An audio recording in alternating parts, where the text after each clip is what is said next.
Bismillahirrohmanirrohim. Assalamualaikum warahmatullahi wabarakatuh. Alhamdulillah wassalatu ala nabiyil ummiyu amma ba'du. Kaifahalukum anak-anak ibu yang solih dan solihah. Semoga kita semua selalu dalam keadaan sehat dan selalu diberkahi oleh Allah Subhanahu wa Ta'ala. Amin. Sebelum mulai pembelajaran, jangan lupa ya untuk berdoa terlebih dahulu. Baik, hari ini kita akan belajar mata pelajaran matematika bab 1 dengan materi pecahan. Simak videonya sampai habis ya. Jangan lupa absen di kolom komentar YouTube. Sebelum masuk materi, Ibu meminta kepada kalian untuk menulis atau mencatat daftar notasi dan simbol matematika pada buku tulis kalian. Di sini ada simbol juga arti dari simbol tersebut. Ibu harap kepada kalian untuk mengingat notasi dan simbol matematika tersebut. Pertama-tama, Ibu akan menjelaskan terlebih dahulu peta konsep dari pecahan.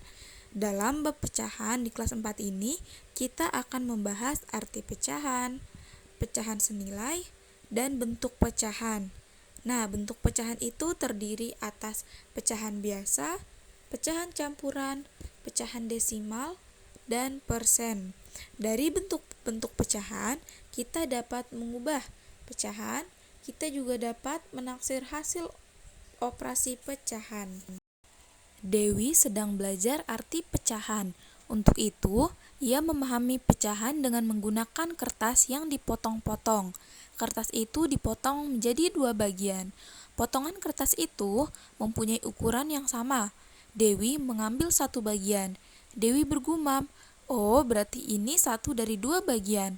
Ini namanya setengah." Setengah termasuk bentuk pecahan. Setengah disebut juga 1/2. Di kelas 3, kalian sudah belajar bilangan pecahan. Misalnya, memahami makna pecahan, membandingkan pecahan, dan mengurutkan pecahan. Apakah kalian masih ingat materi tersebut? Mengingat kembali arti pecahan. Memahami pecahan melalui gambar. Coba perhatikan contoh lain seperti gambar tersebut. Sebuah kertas berbentuk persegi. Kertas itu dibagi menjadi 4 dengan bentuk seperti pada gambar tersebut.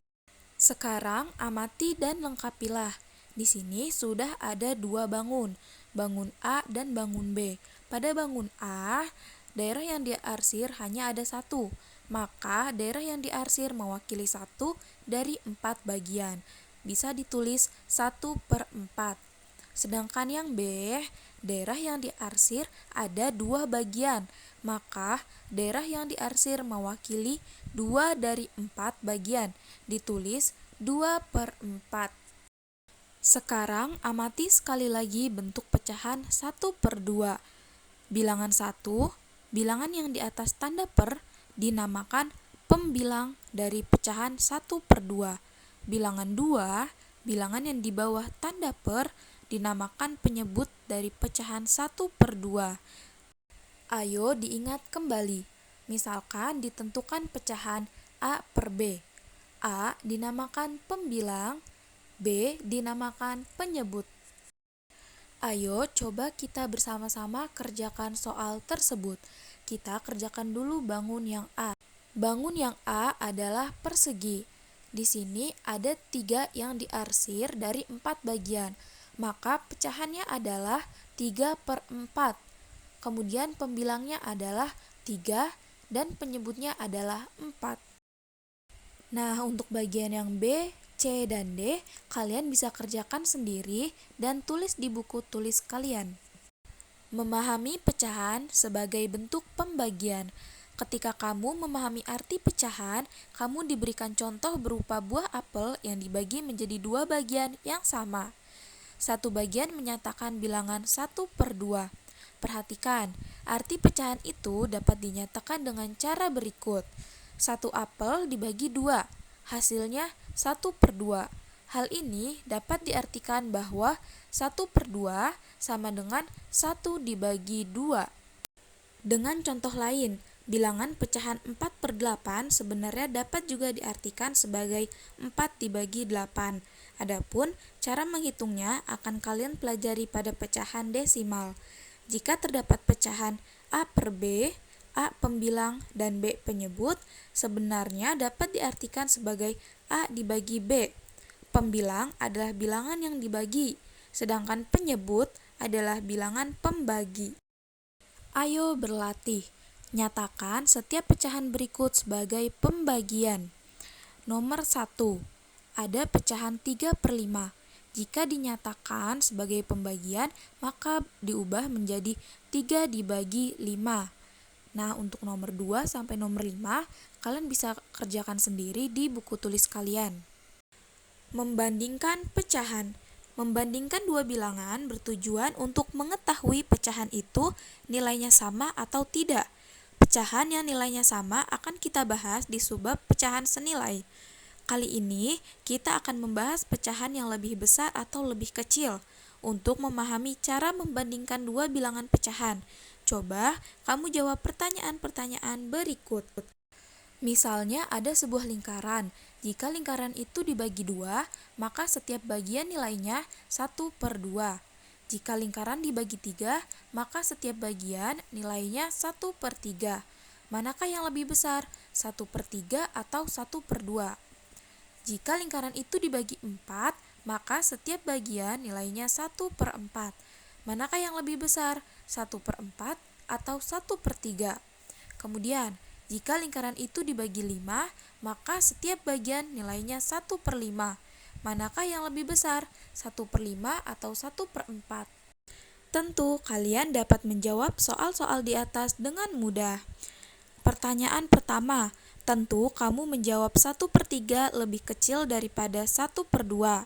Hal ini dapat ditulis 1/3 lebih kecil dari 1/2, atau juga boleh ditulis 1/2 lebih besar 1/3. Pertanyaan kedua, tentu kamu menjawab 1/4 lebih kecil daripada 1/3. Pertanyaan ketiga, tentu kamu menjawab 1/5 lebih kecil dari 1/4. Betul sekali jawabanmu. Dari uraian tersebut, kamu dapat mengurutkan bilangan pecahan seperti berikut. Dari besar ke kecil, 1/2, 1/3, 1/4, dan 1/5. Dari kecil ke besar, 1/5, 1/4, 1/3, dan 1/2. Ayo diingat, makin besar penyebut suatu pecahan, nilainya makin kecil, asal pembilang tidak berubah. Misalnya, 1/2 lebih besar dari 1/3, 1/3 lebih besar dari 1/4, 1/4 lebih besar dari 1/5, dan 1/5 lebih besar dari 1/6.